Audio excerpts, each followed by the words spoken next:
The Secrets of the Marsh by Paul McCann, a short story.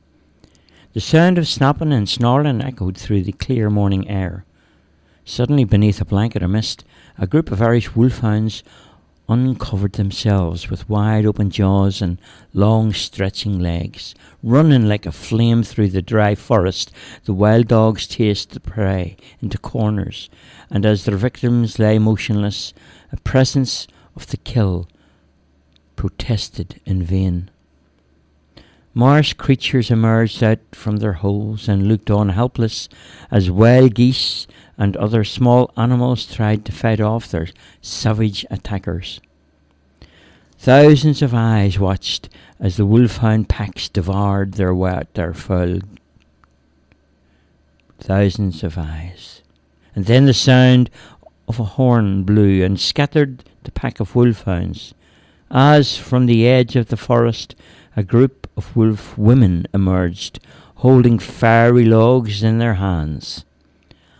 "We must wait until the time is right," said Leeser, who stood as the leader among the group. "When will that be?" asked Mies, the tallest of them all. "When night falls," came the reply from Leeser. As Leeser collected wood, the others lit a fire on the marsh. Placing wild geese on the embers, they fed themselves on the wolfhound's kill. After they had eaten, they sat around the fire, matching brute strength, arm in arm, wrestling and showing their great ability to leap over the flames of the fire. Suddenly a few wild pigs came running straight from the forest towards the wolf women. As the pigs hurtled themselves towards, Lisa held up her hand and commanded the pigs to lie down. The pigs all came over and lay down at the feet of the wolf women. Then, as the dark cloak of night threw itself over the marsh, every noise overspilt over the marsh and filled every crack and ledge with wonder, and over the rocks the wind whispered, "At last! At last!" "At last the time has come," said Lisa. A tall, dark stranger walked towards the wolf women. A light shone around the head of the person who drew near. "Do you wish to step back from this place?" said the stranger. Lisa looked into the face of the visitor that shone like the sun. She covered her eyes and said, "Master of the marsh, I am told that you have the powers greater than me." "Wolf woman, leave this place, for it belongs to me." But the wolf woman had great skill and cunning, and told the stranger, "It is known all over the land that the fear you putting over the marshlands takes the shape of the wolfhounds, and that the mist is nothing but a trick. I have fire from the forest, so it is you that has to leave this place." "Even the wolfhounds must keep their distance from the forest dwellers. What is it that is in that horn that you blow?" asked the stranger. "It's not the horn, but the hands that hold it, and the breath that blows it." "Ah, I see." The stranger took a few steps back. Leeser and the wolf women circled around the stranger, who lifted his cloak and tossed it into the air. It fell to the ground like a stone and shattered into pieces. Suddenly a strange mist crept over the marsh and clung to the air. People of the marsh, to the edge of the forest, saw the path that opened up, but between the trees and the lowlands, large creatures walked out. down the path and shook the ground with every step. The woman of the forest never moved an inch. We have no fear of your tricks.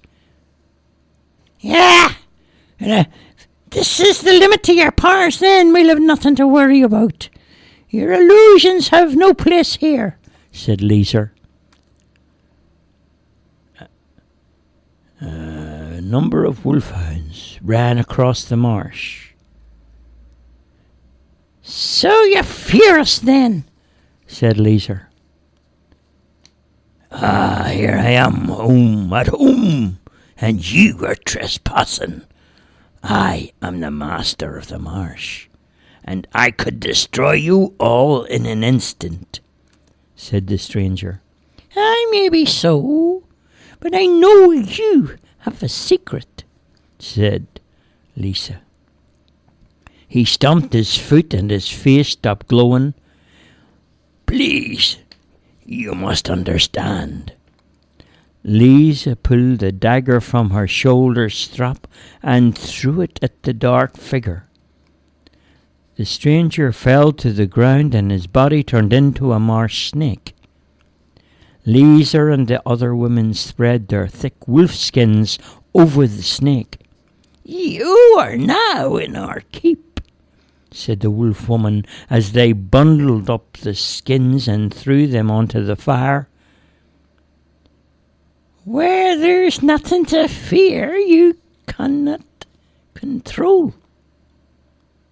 We found your secret, master of the marsh, and now you must leave this place, said Leeser.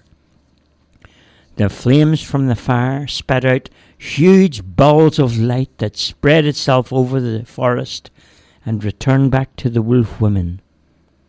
A light shimmered around Leeser's head, and a voice from the marsh said, You are victorious over the keeper of the marsh, because of the truth you have spoken. Wise wolf women, you are the select ones, and I congratulate you. You must remain here and become like a river of light. The entire marsh was illuminated and transformed into a green pasture. The path into the forest became a river that cut through the horizon, and a voice echoed from the river of light. Without fear, truth will survive. With this knowledge, you have the power to control and become rulers over all of the land. The story here begins with you. Goodbye. And trees sprung up around the women, who began to sing in harmony together, and their singing was heard over all of the land by men who were so entranced by the songs that they blindly followed the sound, where they remained with the wolf women as long as the truth remained. And from that day to this day, singing can still be heard all over the land. The end.